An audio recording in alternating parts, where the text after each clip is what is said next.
Hi, I'm Bob Trask, and this is your weekly reset. You know, today we're going to talk about soul. And I grew up in a religion where we were taught that our soul was this thing that you could um, commit sins and it would make a dark mark on your soul, dark mark on your soul. And I sort of saw soul as this. It was like Casper the Ghost, except Casper the Ghost had some dimensions. This this soul thing of mine was wafer thin. It was the shape of my body, and it was pure white, and it was wafer thin. And every time I screwed up and did something I shouldn't, or I thought I shouldn't, or someone said I shouldn't, there was a mark on that soul, a black mark on that soul. So I'd go to confession and erase that mark. But within 2 or 3 hours, I had marks on there again. I mean, my soul was just, I think it got tired of having the eraser going over it, erasing. Probably there's holes in it where there's eraser, got too frustrated. I now know better than that, and you know better than that. Soul isn't some white thing. Soul is eternity. Soul is, it's the beauty. It's the, it's the breath of life. It's what happens when you look into a beautiful flower and something moves inside of you. That's your soul. That's you as soul. I looked out this morning off our back porch into the trees, tall trees, aspen and birch trees, and the soft breeze was just fluttering their leaves and silvery against the sun. Oh, yeah, cobalt blue sky behind them. It was just breathtaking, just breathtaking. Well, my brain didn't get that. My brain didn't get that. My soul got that. I am soul. And the talk of today's title, of today's talk, I had a heck of a time finding the right title. So I went through a whole bunch of them. I'm going to tell you what they are because you might be able to understand more about where we're going with this talk if you understand how hard it was for me to get a title. Number one was hearing the truth of your soul. Cool. And then knowing your soul, being your soul, expressing as pure soul, expressing your soul. You are soul. You are your soul. And then finally, being soul. So it's the reason I'm giving this talk is because there's a bit of a frustration in the populace, and I'm sure it isn't true with you. If you're watching this, I know you're already there, but there's going to be some goodies for you here too. But for most people, they have no clue at all that they are in fact a part of the eternal consciousness, that they are an element of that eternal consciousness. And just like a drop of rain that's unique and individual, and there's never ever in all of the rainstorms of all history been another raindrop exactly like that one. Did you know that? That as hard as it is to believe, it's unique and individual. And when it hits the sea and dissolves into the sea, someone would say, there goes the raindrop, it's gone. But it's not gone. It's not gone. It is actually now the sea. The consciousness in that raindrop just incorporated the unconsciousness of the entire ocean. And so are you, just a raindrop falling from the cloud of consciousness. And on your travel from the cloud all the way to the sea, and we will go back into the sea. In your travel on the way, all the way from the cloud to the sea, you have all kinds of options, all kinds of choices to make. And I know that there's pain in every life, in your life, in every life. There's disappointment, there's frustration. Sometimes the agony can seem so great that we just want to give up. But Rumi, that 12, he lived in 1200, and Rumi said, the wound is the place where the light enters you. The wound, your wound right now, that old memory of agony, that pain, that's the place where light comes in. Without wounds, you couldn't get the light in. Those are the shocking, as you fall from the sky, those are the shocking experiences that just knock you sideways so you can stop pretending to be a certain way. Because you're not a certain way. You are flexible. You are the entire ocean on your way back down to Mother Ocean. You are still have all that consciousness. All of that is in you. But we don't really get that. We don't really get that until we get in trouble. And then Rumi says the wound is the place where the light enters you. But you and I both know that doesn't always happen. Some people get wounded and it destroys them because they're locked up in being in the raindrop, in the ego. They're locked up in being that this themselves. They're thinking, this is who I am. This is all that I am. And if this gets destroyed, or if this gets hurt, or if this gets unbalanced, I'm done. But they're not done. That's just the raindrop getting battered by the wind, or maybe turning into a snowflake.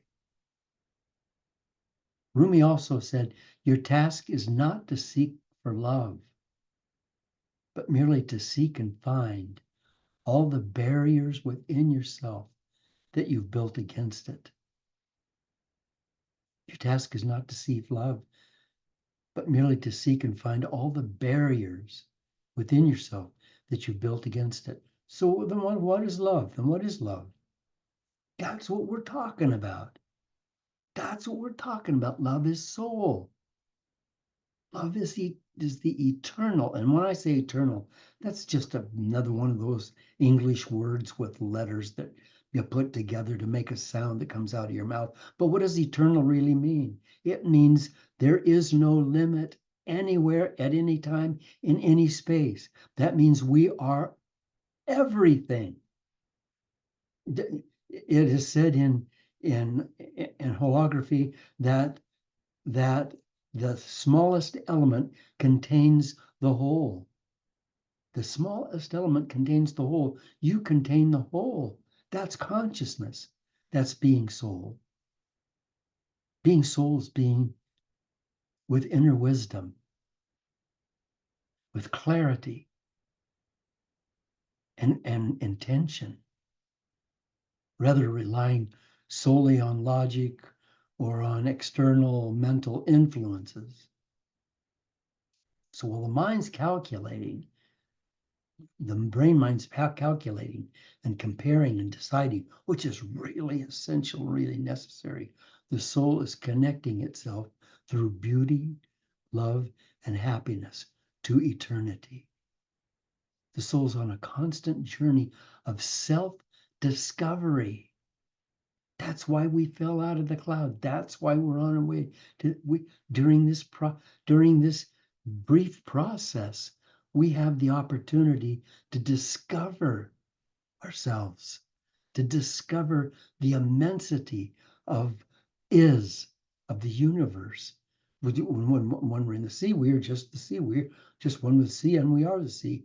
But to discover the beauty of creation, the beauty of consciousness in all of its forms, the trees, the water, the little children, the old man and woman. Oh, God, here's a picture in my mind of this old man and woman, and they're walking away down the sidewalk, and he's got his arm over her shoulder, and she's got her arm around his waist, and they both have canes, and they're just hobbling along, and they're bent over. So beautiful, so beautiful, so beautiful. That's love. That's soul. That's connection. And that's what we're here for. Because when we find that portal that is consciousness, then it comes into us as soul, and we expand.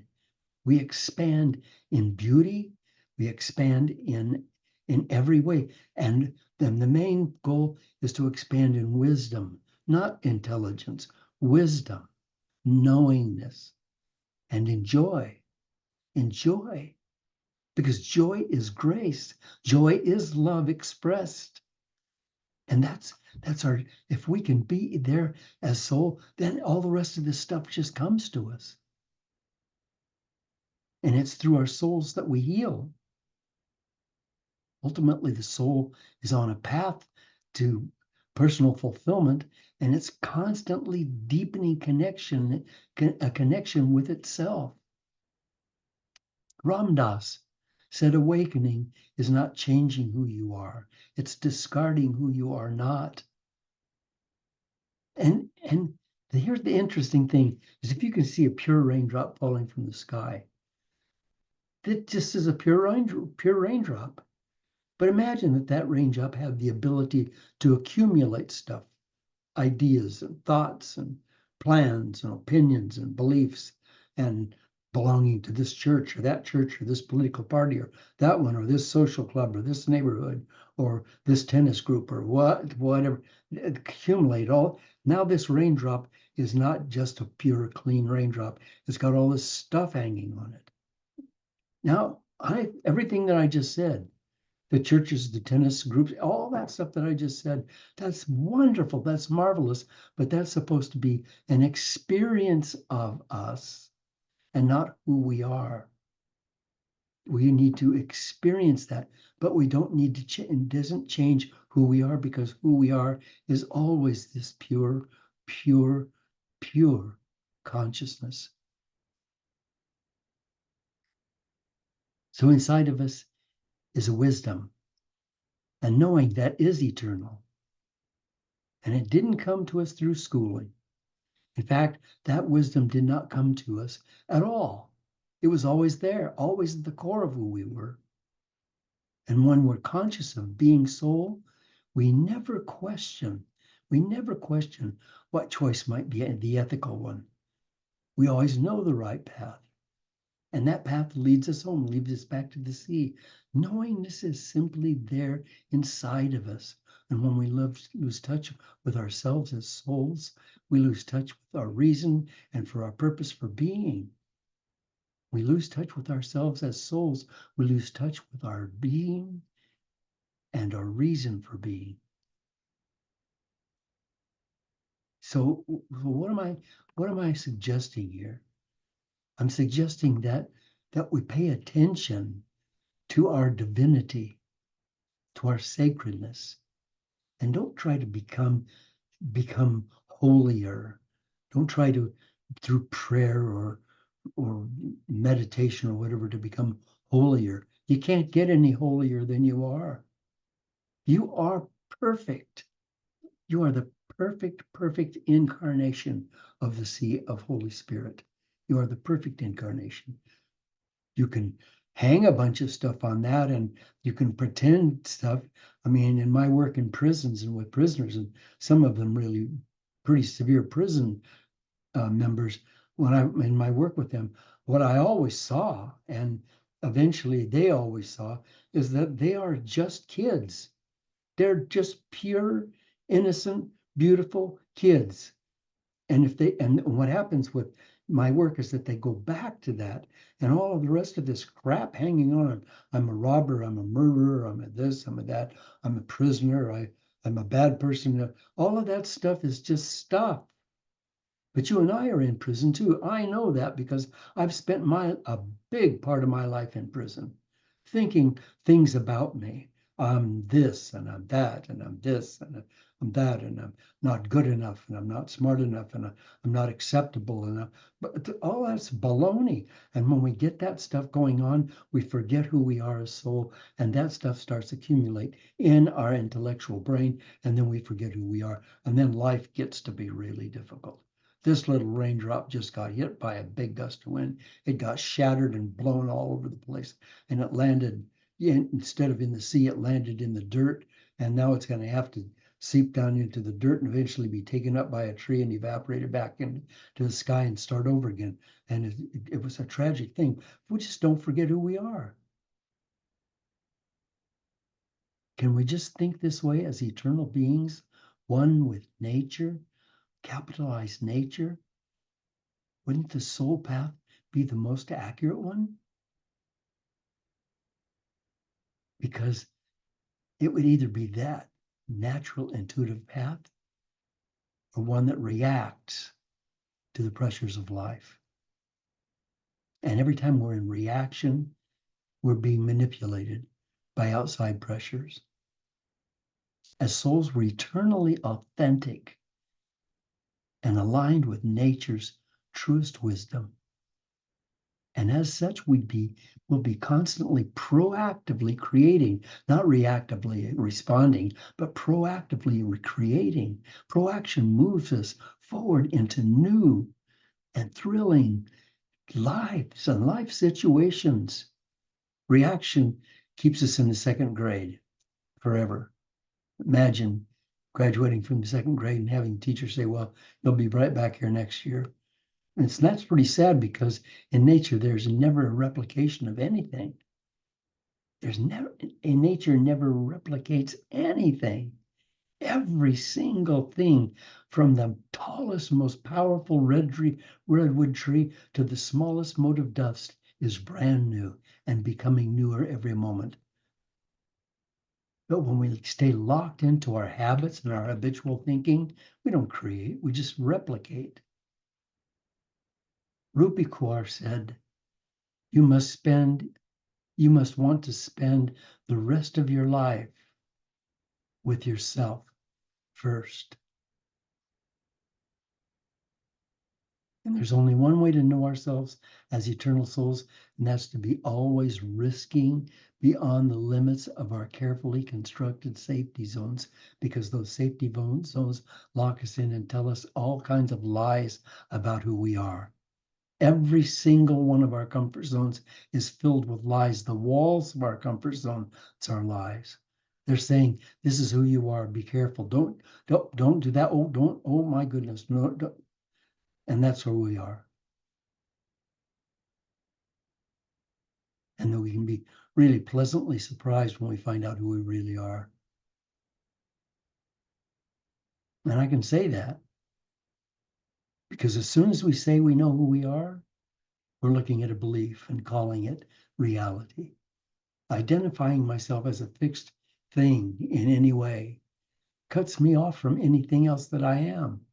I am all things in all places at all times, but I construct this little wall around me called my ego, and I say, this is who I am. It's not who I am. It's not who I am. Now this is kind of ridiculous, isn't it? Here's this raindrop falling from the sky, and it leaves the sky so pure, so clean, so clear, so transparent. A little baby in a nursery, just born this morning, laying in his little crib, black or brown or white or whatever color, just this little tiny baby, boy or girl. Something wrong with them? Who do they think they are? What's their identity? How many clubs do they belong to? How many friends that say this about them or that about them? How many careers that they got through going to school or college? None. They're just this pure raindrop, just falling through this incredible paradise. Oh my goodness, this incredible paradise that's wide open to them. But boy, right away, somebody with tall bodies starts hammering into them ideas about who they are and what they are not. It's very much like taking a cup of water from the ocean and saying, this is the ocean, or this is the river. It's neither the river or the ocean. Water isn't the river or the ocean. It's the life, it's the motion, it's the life of the ocean or the river that is the ocean or the river. It's the life, it's life, it's the eternal consciousness that's in you right now. Like the eagle floating on the wind, you are forever fresh, every second of your life budding and becoming a beautiful newness. So I talk about eternity. Eternity is not long at all. I mean, people say eternity is so long. It's not long at all. It's now. It's right now. It's forever and right now is forever. It's not someplace out in the distance. There's no such thing as distance. Everything's right here, right now. And it's always been, and it always, always will be. And we, like everything else in this eternal now, are evolving, becoming more. That's my nature. That's your nature.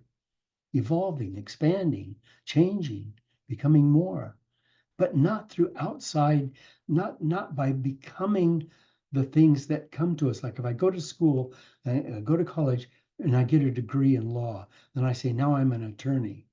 I'm a what? You know, I pulled in a whole lot of learning about law and about how the jurisprudence works and about how people respond and juries and judges and other attorneys. And I learned all that, and it's an incredible education, but I'm not an attorney. I'm not any of those things. I am me. I am the pure raindrop. I am the little child laying in the crib. Paulo Coelho, one of my favorite speakers and readers and writers, said, in the depths of your soul, there is a sacred flame of awareness waiting to be ignited. The spiritual flame is about awakening that flame and allowing it to guide you. Thank you, Paulo. So allowing it to guide you. What that means to me is that if I'm willing to trust in that flame inside of me and watch that flame inside of me that is joy, that is love, if I'm willing to stay in that joy and love and not let anything dissuade me from that, then I'm guided. Then I'm guided forward into the paths of righteousness. When I graduated from the second grade, I had to fly from my nest and abandon my comfort zone, didn't I? The second grade had become a safe and comfortable place for me. I learned everything I needed to learn. Now I'm home. But I did leave, and I took on the challenge of becoming a third grader. We never do graduate from life, do we? We never graduate from life. Otherwise, we'd be finished. We'd be done. Graduate from life, then time to step off the planet. Your little raindrop just hit the ocean, and you're done. You're back home again. But we aren't finished, so we don't graduate from life. You and I have an opportunity, the most splendid opportunity. And I know that these are just words. You have an opportunity. Those are just words. I put some words together and make sounds out of my mouth. But can you just hear the deeper meaning of this? We have not yet reached the perfection of our souls, of our wisdom, of our grace. In order to do that, we need to allow ourselves to be in this paradise and drink in the paradise and let the lessons of life, the banging back and forth and the education and the teachings and the relationships that are good and the ones that are not so good and the ones that break our hearts, let all of those be avenues of deeper wisdom for us. But if we can always keep the trees and the sky and the rivers and the ocean, if we can always keep that energy flowing into us, always, then those other things just become expansions of wisdom. They don't affect us. They don't become things that hang on us. And that wafer thin thing that was called a soul when I was a boy, that doesn't get all destroyed with black marks. You are pure. You have always been pure. There's nothing wrong with you. Nothing that needs to be corrected, except in your mind. You might have an idea in your mind that I'm in, and I live in error in this way or this way or this way. Those are just things. That's not who you are. They're just things. You can dismiss those things, and we can stand together, you and me. We can stand together and walk together, arm in arm, heart and heart, and share with each other the joy of life and remind each other who we are. Ram Dass, and I want to finish my talk today with a quote from dear Ram Dass. Incidentally, something quickly about Ram Dass, what a pure spirit he was. I was arranging a talk for him in Orange County, California, and he said, I just want to know that I said, well, there are going to be several thousand people there. And he said, I want you to know that you cannot charge any more than $5 a head for those people. That's who he was. I can tell you other great so-called spiritual leaders that are charging thousands and thousands and thousands of dollars for people to come and drink from their fountain. He just wanted to make sure everybody got a drink. And Ram Dass said, we're all just walking each other home. We're all just walking each other home. You're walking me home and I'm walking you home. And together we're living in joy and the purity of being soul in this universe. Thanks. Thanks for being with me today. I really appreciate having you with me so that I'm not just talking to the air. My soul is reaching out and opening with love for you. If you're so inclined and you want to help me out, stop by bobtrask.com, and leave a donation. I really appreciate it. If you don't, it does not have anything to do with my great love for you. Go in peace and know that you are loved.